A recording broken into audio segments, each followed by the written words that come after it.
누가 승자가 됐는지를 찾는 건 너무 어려운 일이다라는 거거든요. 전기차의 버핏은 똑같이 적용시키고 있는 게 아닐까. 투자라는 게 과연 앞으로 어떻게 바뀔 것이냐. 버핏이 이제 어떻게 대답을 했냐면 계속 어리석은 행동을 한다, 사람들은. 이게 전 지구의 어떤 매크로적인 경제 상황이 만만치가 않은데 유일한 희망은 인공지능이다.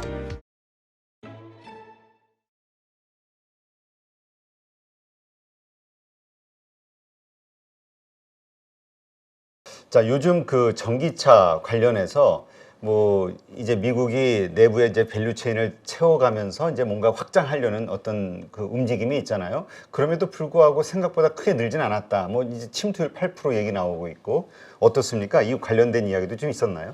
전기차 관련된 그 이제 질문들을 이제 버핏에게도 했었거든요. 근데 이제 버핏이 그런 얘기를 하더라고요. 애플이 향후 5년 뒤에 애플이 이제 고객들이나 사람들한테 어떤 이미지로 다가올지는 알 수 있을 것 같은데 전기차 시장이 향후 5년 뒤에 어떻게 될지는 잘 모르겠다라는 얘기를 하나 일단 했었고, 또 한 가지 이제 버핏이 조금 뭐 우려 섞인 목소리랄까요?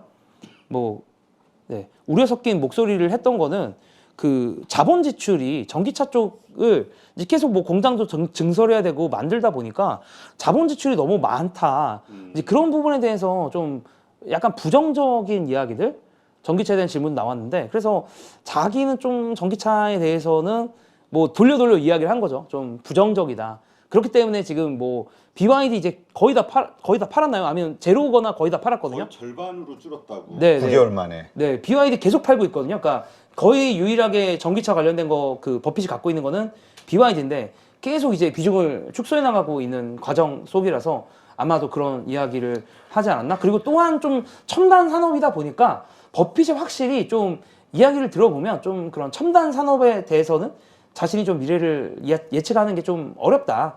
그런 톤으로 이야기를 좀 많이 하긴 해요. 그렇죠. 코카콜라 같은 경우는 아 그래 인구당 몇 명이 늘고 그럼 여기서 뭐 하시고 뭐 시장 점유율 얼마 되면 얼마가 팔리고 이 계산이 나오는데 이건 아직 나중에 미래 분명히 그렇게 될 거야. 많은 사람이 전기차를 타게 될 거고 다 바뀌게 될 거야라고는 생각하지만 그 모르는 거죠. 그 상황이 와봐야 되는 거니까. 그래서 버핏이 실제로 많은 예를 드는 것 중에 하나가 이것도 이제 그 2021년에도 한번 예를 들었었고 2000년도 초에도 한번 이런 예를 들었었는데 아까도 비슷한 말씀을 드리긴 했지만 자동차가 1903년인가 이제 헨리 포드가 양산이 가능한 자동차를 처음 발견을 하면서 자동차라는 게 정말 엄청난 업계가 됐는데 그 자동차 회사 중에 망한 회사들이 정말 엄청나게 많아요. 그래서 버핏도 예전에 그 주주총회에서 MA로만 시작하는 자동차 회사 명단을 리스트를 보여주는데 MA로만 시작하는 자동차 회사가 화면을 가득 채우고도 남더라고요. 이게 무슨 얘기냐면 자동차 산업 자체는 너무나 잘 됐지만 여기서 누가 승자가 됐는지를 찾는 건 너무 어려운 일이다라는 거거든요. 그러니까 전기차를 그 공식을 전기차의 버핏은 똑같이 적용시키고 있는 게 아닐까라는 생각이 들긴 하더라고요. 하긴 우리 IT 버블 때도 정말 네. 많은 인터넷 회사들이 있었지만은 그때 각광받던 2000년도에 각광받던 회사들 다 거의 무너지고 그렇죠. 결국 구글이 나중에 그렇습니다. 나온 구글이 승자가 됐으니까. 그런 거랑 똑같은 거죠. 뭐 그 당시에 뭐 야후라든가 네. 아니면 뭐 시스코 같은 회사들도 있었고, 물론 시스코도 아직 지금 남아 있지만 주가는 이제 그때랑은 좀 많이 다르거든요. 그래서 그렇죠. 그 우리 한국도 그 뭐죠 코리아닷컴 그거 그 도메인 몇십억에 인수해가지고 그 뭐 메일 서비스하고 맞습니다. 이게 한국의 또 대표적인 인터넷 회사가 될 거라고 믿었던 분들도 많았었거든요. 그렇죠. 뭐 근데 골드뱅크도 있고 뭐 새로운 흔적도 데 없이 있잖아요. 사라졌으니까. 맞습니다. 네, 그런 면에서 전기차 산업 그리고 거기 이게 장치 산업이다 보니까 돈이 벌리는 대로 또 계속해서 시설 증설을 해야 되니까 맞습니다. 이게 워렌 버핏 입장에서는 그렇게 매력적인 비즈니스 모델은 아니겠군요. 네, 그래서 뭐 일론 머스크에 대한 질문도 사실 나왔어요. 그래서 워낙 또 이제 워낙 이제 화제 인물이다 보니까 일론 머스크에 대해서 질문했는데 그런 식으로 표현을 하더라고요. 일론 머스크는 그 아주 능력이 있는 사람인데 그 말도 안 되는 목표를 잡고 그거를 정말 엄청난 리스크를 감당해 나가면서 달성해 나가는 사람이다. 이제 이렇게 하면서 근데 이게 약간 칭찬인 듯 칭찬 아닌 게 그런데 우리는 쉬운 게임, 내가 이길 수 있는 쉬운 게임만 할 것이다. 우리는 머스크가 하는 식의 게임을 하진 않을 것이다. 이런 식으로 표현을 하는 게 약간 뭐랄까 그게 버크셔서의 투자관을 좀 보여주는 것 같기도 해요. 그러니까 우리가 소위 가치 투자라는 말로 표현하는 거에는 일단 그 뭔가 리스크보다는 안전성이 좀 어느 정도 담보되는 그런 느낌이 있잖아요. 좀 그런 느낌도 있죠. 그리고 내가 아는 것만 확실히 하겠다. 그렇죠. 뭐 그 안전마진이라는 얘기 항상 워렌 버핏이 하는 게 이 얘기가 있고 그런 차원에서 전기차 산업은 근데 참 재밌는 게 맞아. 그 투자를 해도 테슬라에다 한 게 아니라 그 경쟁자인 BYD에다 했다는 게 네. 참 독특해. 이 중국 시장을 그렇게 좋게 봐서 그런 것도 있고요. 그 다음에 이제 그 찰리 먼거와 좀 친한 사람 중에 한 명이 그 리 루라고 해서 그 이제 중국계 미국 투자자가 있어요. 그분이 이제 중국 쪽 투자를 원래도 많이 하거든요. 그래서 사실 BYD를 투자하게 된 거는 이제 아는 사람, 아는 좀 훌륭한 투자자 리루라는 사람의 BYD 추천이 있었다라고 알고 있습니다. 그래서 그래요? 네, 그 아는 사람을 좀 통해서 이제 종목을 발굴을 한 거죠. 물론 이제 그 이후에 지인 추천이네. 그쵸, 지인 추천. 물론 결정과 분석은 당연히 전 그렇지. 버핏이 했다고 생각을 하고 다만 이제 지인 추천 종목이었다라고 보시면 될 것 같습니다. 지금 우리 그 뭐죠? 이 미국 증시의 어떤 어려웠을 때 그 이렇게 좀 탈출하게 해주는 돌파구로 이제 기술적 혁신을 얘기하잖아요. 올해 이제 그게 바로 챗GPT가 맞습니다. 그 역할을 하기. 사실 그게 나오면서 나스닥 시장도 다시 좀 올라가기 시작했고 좋은 흐름이 보였단 말이죠.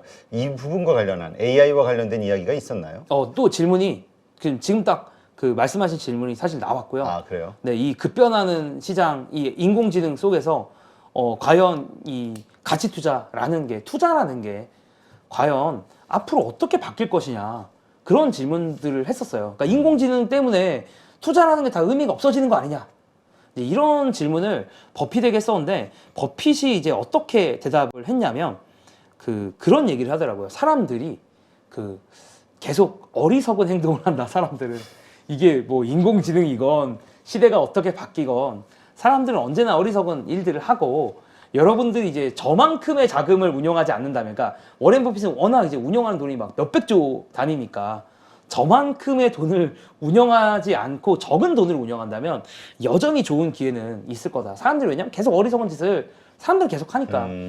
아마 그 말 속에는 제 생각에 인공지능 시대가 와도 결국 인공지능을 쓰는 것도 사람이잖아요. 그렇죠. 그걸 부리는 것도 사람이니까. 그렇다면 계속 사람들은 또 어리석은 일을 하고 그 어리석은 행동 속에 투자의 기회가 있다라고 버핏은 보고 있는 것 같아요. 그 어리석은 행동이 투자와 관련해서도 있을까요? 뭐 예를 들면 그런 거죠. 좀 이렇게 세분화해서 얘기해 보면. 네, 조금 더 디테일하게 얘기를 해보면 뭐 어떤 근거 없는 예를 들면 이제 모 전기차 회사 이제 거의 사기로 판명난 이제 모 전기차 회사 미국에 상장한 뭐 니콜라? 네, 니콜라 같은 회사 같은 거에 예를 들면 사람들이 막 투자를 한다거나 예를 들면 그거를 조금만 리서치를 해보면 그게 좀 근거가 없다라는 거를 이제 약간 알 수가 있었거든요.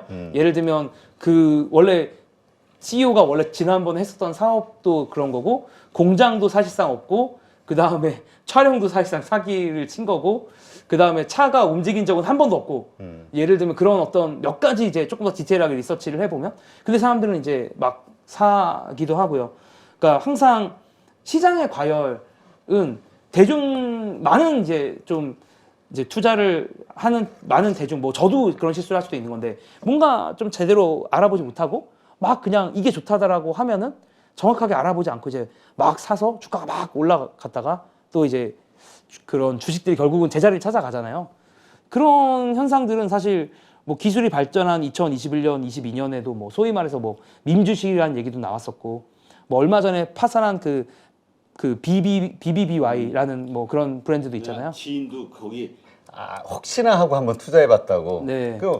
분명히 상식적으로 보면 이거 어려운 회사고 이렇게 주가 오르는 것 자체는 말도 안 된다는 걸 알지만 현상은 어쨌든 오르니까 그쵸. 나도 거기 참여해서 조금 먹고 맞아요, 나오면 맞아요. 되지. 빨리 나오면 되잖아. 떨어지잖아. 맞아요. 그런 생각으로 들어갔다 또 물리고. 그렇더라고요. 그래서 아니면 이번에 이제 은행들 파산했던 은행들 맞아요. 주식들도 꽤 많이 이제 한국 분들이 들어간 걸로 알고 있어요. 물론 이제 그게 잘 됐을 수도 있는데 이제 그런 어떤 리스크를 그러잖아도 위험한 게 주식이라고 위험 자산이라고 하는데 더 위험한 상황에 빠진 그 주식들의 그 도박성 마인드로 딱 들어가는 거, 요거 그쵸. 자체를 어리석은 행동. 네네네. 그런 의미가 아니었을까라고 저는 생각을 합니다. 이제 많이 이제 분석을 안 하고 살 때도 사는 분들도 많잖아요. 그래서 그렇지. 그런 것들. 그래서 인공지능이 이제 뭐 바뀐다고 해도, 그리고 심지어 인공지능이 투자 판단을 해준다고 해도 인공지능 말을 안 듣고 내가 결정할 수도 있는 거잖아요. 사실 사람이. 그래서 그런 부분들에 대한 게 아니었을까라고 저는 생각을 합니다. 그렇군요. 지금 하여튼 그 얘기 들어보면 우리 뭐 테마주 관련해서도 우리 국내에서도 많이 그렇잖아요. 막 네네. 어떤 테마 불면은 그냥 그 테마 기업 가치하고 상관없이 막 올라가고 거기에 편승했다가 그 뭐 많잖아요. 뭐 사료. 근데 뭐 잘 나오면은 저는 뭐 잘 나오면 좋은 투자인 것 같고요. 근데 잘 경험이 못 없는 분들, 그쵸. 경험이 없는 분들 입장에서는 그런 실력이나 경험이 없는 상황에서 뭔가 액션을 취했다가 손실 볼 수 있는 이런 것을, 그러니까 사람의 케이스마다 다른 거니까 이런 걸 어리석은, 하여튼 그렇게 볼 수 있겠네요. 뭐 그렇게 보지 않았을까? 뭐 그런 생각을 저는 좀 합니다. 네. 근데 우리 김 대표도 이제 자문사 AI 하잖아요. 뭐 정확히 말하면 AI라기보다는 그냥 뭐 약간 퀀트에 좀 더 가깝다고. 퀀트? 네네. 뭐 지표들을 이제 주로 보면서. 그러면은 이번에 이런 AI와 관련된 어떤 이슈들이 나왔을 때 네네. 이걸로 비즈니스에 여기다 접목해야 되겠다 이런 생각은 안 들었어요? 그런 거는 약간 실험적으로만 조금 해보고 있긴 한데, 그러니까 저희가 뭐 완전히 막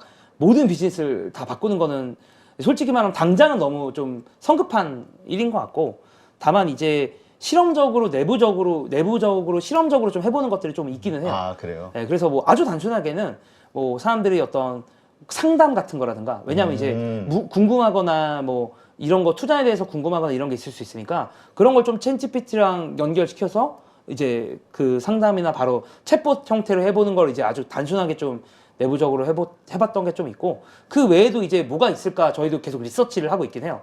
계속. 그리고 이게 진짜 참 만만치 않은 게 하루 자고 일어나면 또 새로운 게 나와. 이게 진짜 그런 상황이거든요. 아, 그래요? 네, 자고 일어나면 또 새로운 게 나와서. 저 AI와 관련된. 네, 꼭 챗GPT가 아니더라도 이 관련된 업계에서 신제품들이 거의 뭐 조금 과장 보태서 자고 일어나면 매일 나와서 뭐가 지금 나왔나 그런 것들을 확인하는 것만으로도 솔직히 말하면 좀 벅차고, 그 중에서 조금 이제 저희 가볍게 해볼 수 있는 거는 내부적인 테스트들을 좀 가볍게 해보고 있는 중이라고 얘기할 수 있을 거예요. 그러니까 이번에 이 챗GPT를 가지고 모든 기업들이 어떻게 자신의 비즈니스에 접목하느냐, 여기에서 승자가 결정이 날 것이다, 뭐 이런 뉴스들도 많이 나오다 보니까 전문가들 이야기도 있고. 네. 예. 일단은 뭐 저는 당장 이게 뭐 저희 뭐 업계를 다 바꾼다라고 하기보다는, 일단은 저희의 마음은 아마 많은 회사들도 비슷할 것 같은데, 일단은 잘 써보자.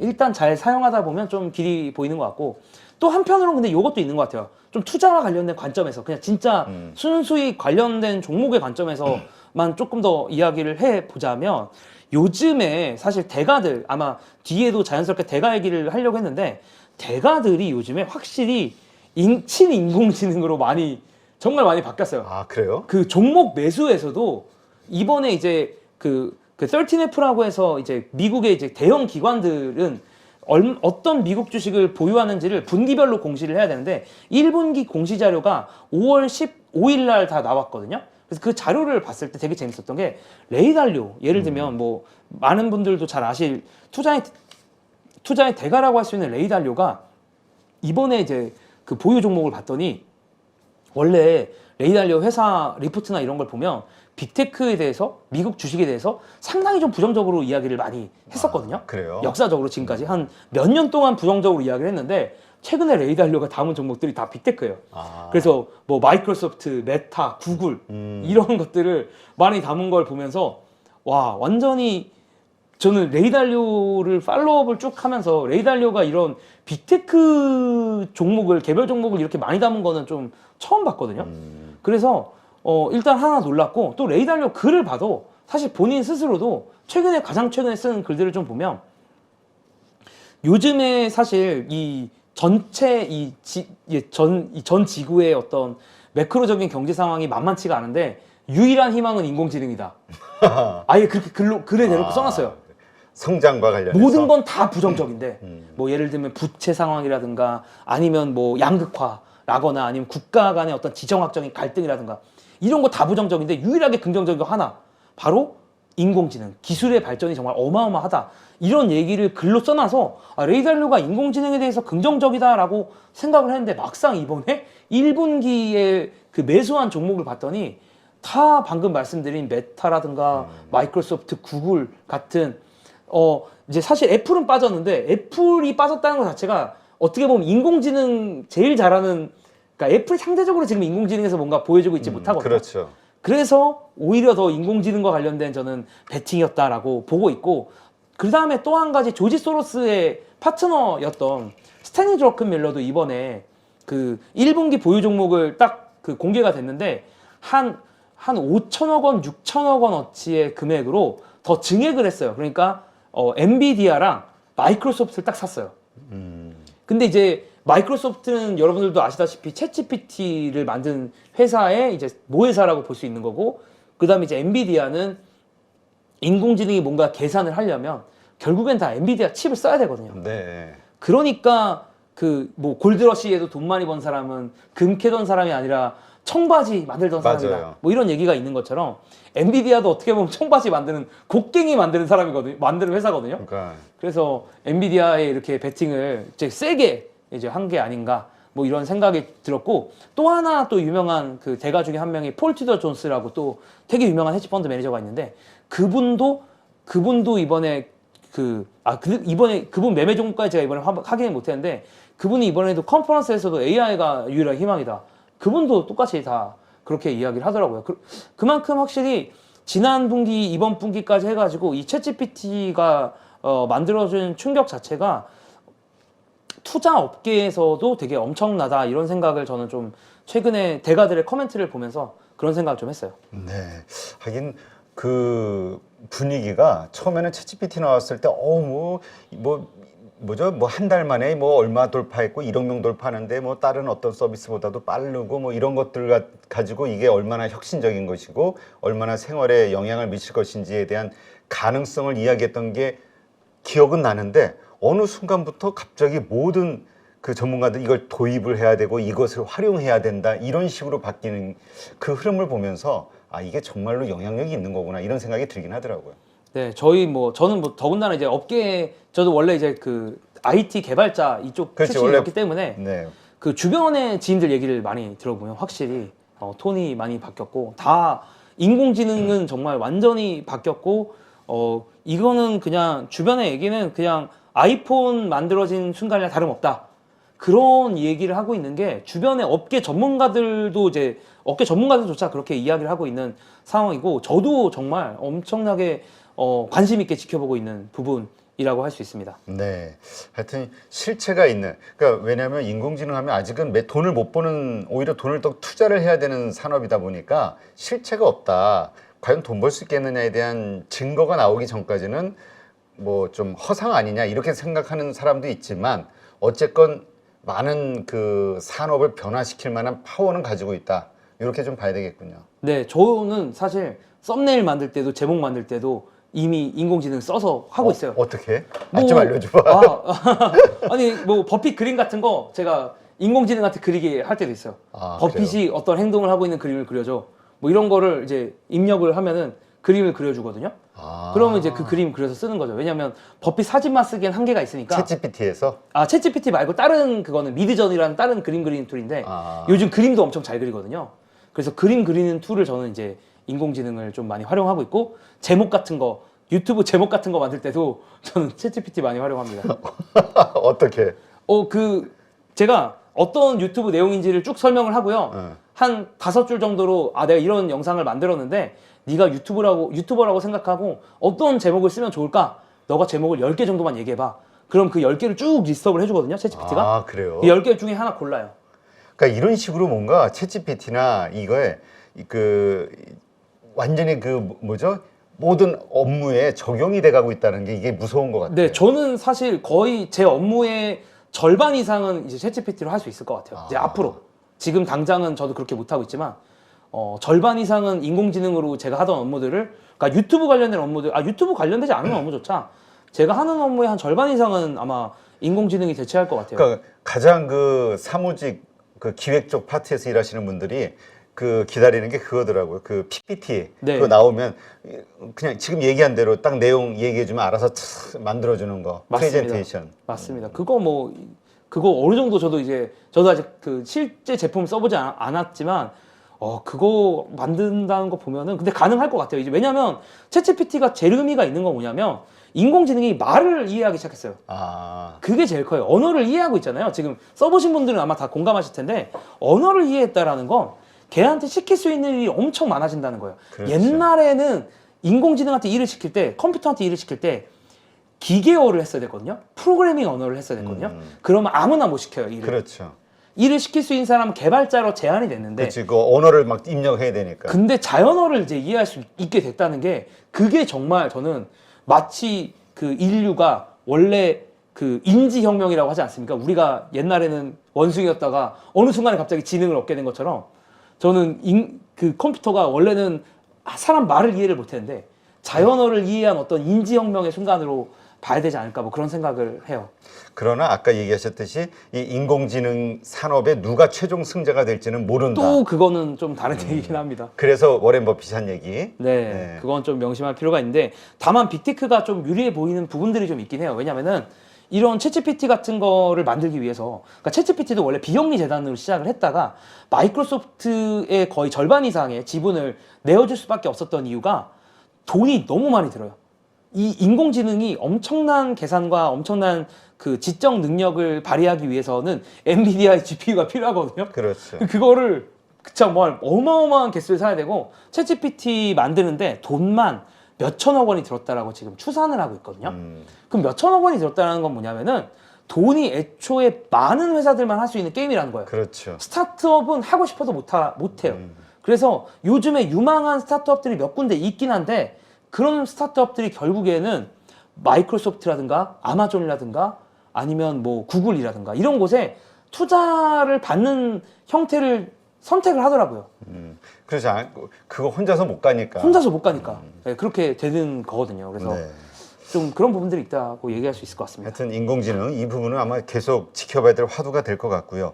그리고 이게 계속 뭐 메타버스니 아니면은 뭐 자율주행이니 모든 산업에 또 퍼져나가는 하나의 기본 어떤 뭐라 그러죠? 기술단이기 때문에. 기반 기술이라고 네. 할 수 있죠. 예. 근데 어때요? 지금 미국 시장 아까도 우리 잠깐 얘기했지만 뭐 아주 비관적으로 보는 분들도 있고 낙관적으로 보시는 분들도 있고 투자의 대가들 지금 어떤 포지션을 취하고 있는지.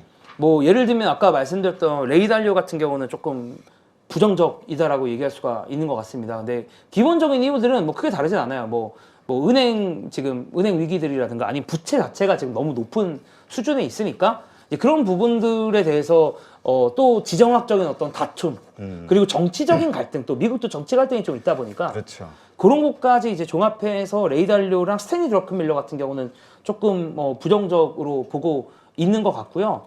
그 다음에 사실 버핏은 저는 좀 중간에 놔둬야 된다라는 생각을 하고 있고 그 다음에 좀 재밌었던 것 중에 하나가 마이클 버리가 상당히 맞아. 부정적이었잖아요. 마이클 버리가 그렇죠. 빅쇼트 이제 뭐 영화로도 잘 알려져 있는 마이클 버리가 이번에 이제 그 분기에 어떤 주식들을 매수했는지가 발표가 됐는데 생각보다 공격적으로 주식을 다 봤어요. 그래서 그게 저는 조금 약간 놀라웠습니다. 그래서 마이클 버리 가장 부정의 한 끝에 있었던 사람인데 마이클 버리가 오히려 이제 중국 주식들 특히나 알리바바랑 징동닷컴의 비중을 1, 2위가 중국 주식이에요. 마이클 버리. 되게 좀 재밌죠. 그래서 그 다음에 뭐 약간 다이아몬드 소매하는 회사 하나랑 또 지역은행도 하나 샀어요. 마이클 버리도. 지역은행도 좀 주가 많이 떨어졌던 지역은행도 하나 샀는데 캐피탈원도 샀습니다. 마이클 버리. 근데 어쨌든 그런 거를 사는 거를 보면서 그냥 마이클 버리가 특별히 최근에 코멘트를 하지 않았지만 시장에 대해서는 상당히 긍정적으로 바뀐 게 아닌가? 라는 생각을 저는 좀 했어요. 기존의 비관론자가. 네, 기존의 비관론자가. 그래서 그런 부분들은 조금 엇갈리는 모습을 보였고, 그리고 캠 피처 같은 경우는 뭐 여전히 긍정적입니다. 여전히 그분은 항상 긍정적이죠. 약간 좀 항상 긍정적이긴 한데, 캠 피처 같은 경우는 여전히 긍정적이었고, 뭐 대가들은 대략 이런 식인 것 같아요. 그래서 제일 비관 쪽에 있는 사람이 뭐 또 한 번 제가 빼먹긴 했는데 제레미 그란썸이라고 이분도 이제 비관적인데 비관론자들은 근데 대체적으로 논리는 좀 비슷하긴 해요.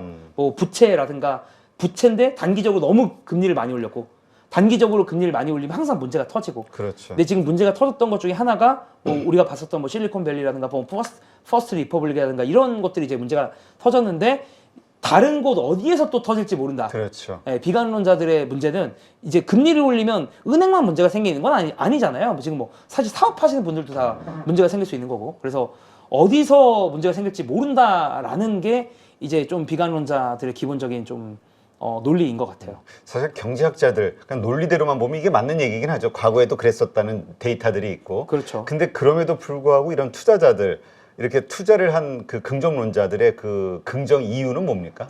뭐 마이클 버리 같은 경우는 사실 뭐 그렇게 명확하게 뭐 본인이 최근에 이야기를 한 건 없으니까 감으로 이제 막 이런 뭐 그런 거야? 거 같고 그나마 이제 긍정적으로 이야기하시는 분들의 논리는 그런 것 같아요. 이제 은행 위기는 이제 거의 끝나가는 분위기고 왜냐하면 어쨌든 간에 뭐 다 봉합이 어느 정도 재빨리 워낙 정부에서 나섰기 때문에 이제 봉합이 된 그 부분들이 있고 금리 이제 인하만 남았으니까 금리 이제 인상 뭐 더 안 할 거이고 그다음 또 한 가지 좀 긍정적으로 보는 사람들이 인플레이션 거의 끝났다. 그러니까 인플레이션 이제 지금까지 이제 그 인플레이션이 많이 올라왔었지만 계속 떨어지는 추세로 가고 있고 헤드라인도 이제 CPI 기준으로 4.9까지 내려왔고 그러면은 그리고 이제 선행 지표들 사실 뭐 인플레이션은 지금 지표보다 선행 지표들이 중요한데 선행 지표라고 할 수 있는 것들이 대부분 다 하락하는 추세로 가고 있다 보니까 이제는 뭐 그렇게 심하지는 않지 않겠느냐 뭐 이런 이야기들인 것 같고요. 그 다음에 그냥 여담입니다만 제가 약간 느끼는 건 장바구니 물가 자체는 특히 미국 이번에 제가 마트를 좀 가봤잖아요.